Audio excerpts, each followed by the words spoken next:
I'd like to visit with you today about Gar Home Team.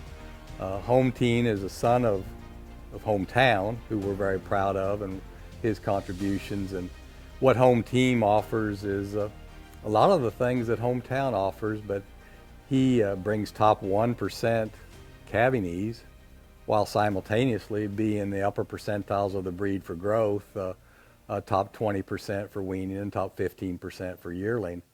And I think then you look at that Hometown trade of top 1% marbling and top 3% ribeye.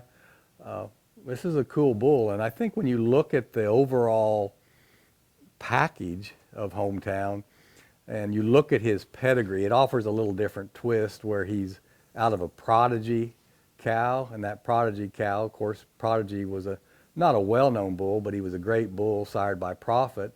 And then you've got another different twist underneath that. The next cow back was a Sunrise.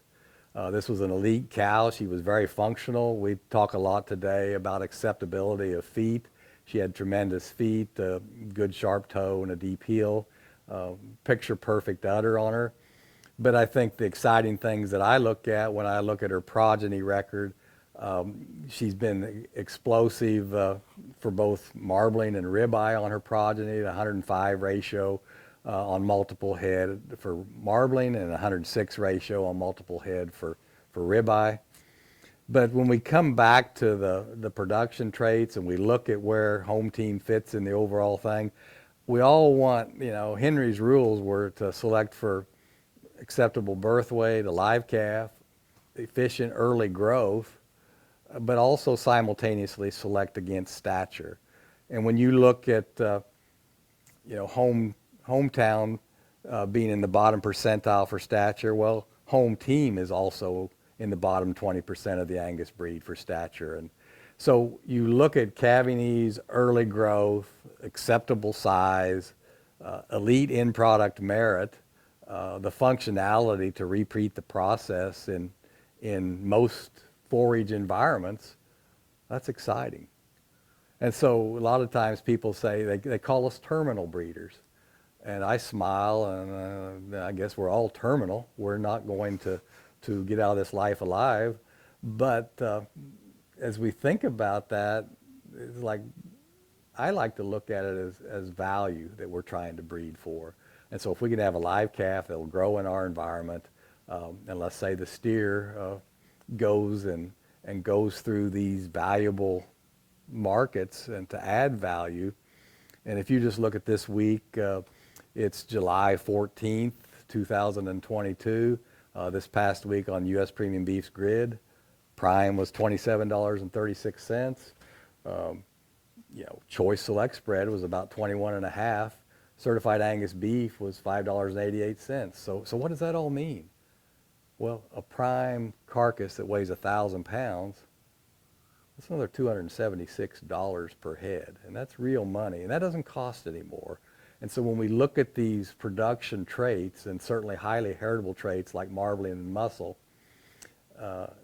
that's what's going to make money. That's what's going to differentiate. And when we look at the all-time beef demand that we have today, and we look at the world we live in today, and to grow that market, we are really going to need to continue to make those cattle better.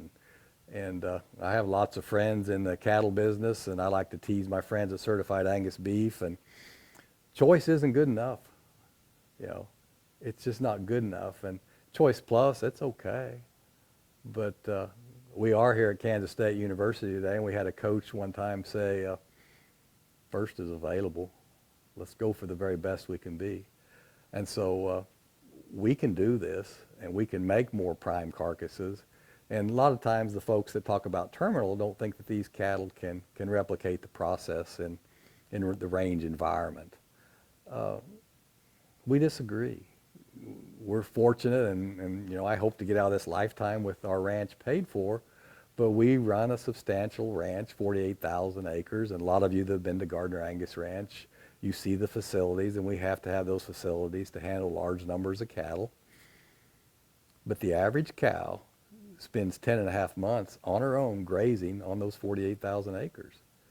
And, the cattle business is simple. If a cow doesn't want to work for you, i.e. she doesn't have a calf, she'll hold her hand up and say, I'm open, and we'll make food out of her.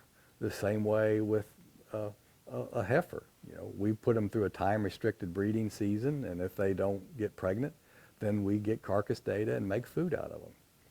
So we're excited about what these cattle can do, and we always reference Henry a lot, and I joke about getting carcass data back in the 70s and even 80s, and I didn't find it terribly enjoyable because it was cold and this and that, but it was very necessary. And so when we look at the things that we can do today that just a few short years and even decades ago were impossible, we can add value to the business of beef, and we can make cattle that will replicate the process over and over and over again. And I'll use the S word, as some people call it. That is sustainability, and that is profitability, and that is opportunity. If you would like to order semen on any of these bulls, we would encourage you to email the Ashland Vet Center at AshlandVetCenter@gmail.com. And also, there's a dedicated line where you can call 888-250-3707.